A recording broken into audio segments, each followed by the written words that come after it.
வணக்கம். செய்திகளை விரிவாக பார்ப்பதற்கு முன்பாக முதலில் தலைப்புச் செய்திகள். வங்கக்கடலில் நிலவி வரும் ஆழ்ந்த காற்றழுத்த தாழ்வு மண்டலம் காரணமாக ராமேஸ்வரத்தை அடுத்த தனுஷ்கோடியில் எத்தியோப்பியாவில் 12,000 ஆண்டுகளுக்கு பிறகு எரிமலை வெடித்து சிதறியது உலகளவில் புவியியல் ஆய்வாளர்கள் மத்தியில் கவனம் பெற்றிருக்கிறது. இதற்கான காரணம் என்னவென்று விரிவாக பார்க்கலாம். செய்திகளில் தொடர்வது சிறிய இடைவேளை. இனி தமிழ்நாட்டின் முக்கிய நிகழ்வுகளை எக்ஸ்பிரஸ் செய்திகளாக பார்க்கலாம்.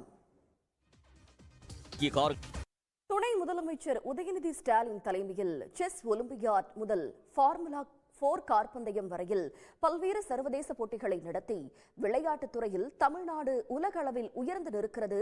விளையாட்டுத் துறையின் பொற்காலம் என்று கூறும் அளவுக்கு நடந்த போட்டிகளை இப்போது பார்க்கலாம். ஹாங்காங் அடுக்குமாடி குடியிருப்பில் நேரிட்ட பயங்கர தீ விபத்தில் உயிரிழந்தவர்களின் எண்ணிக்கை 44ஆக அதிகரித்துள்ளது.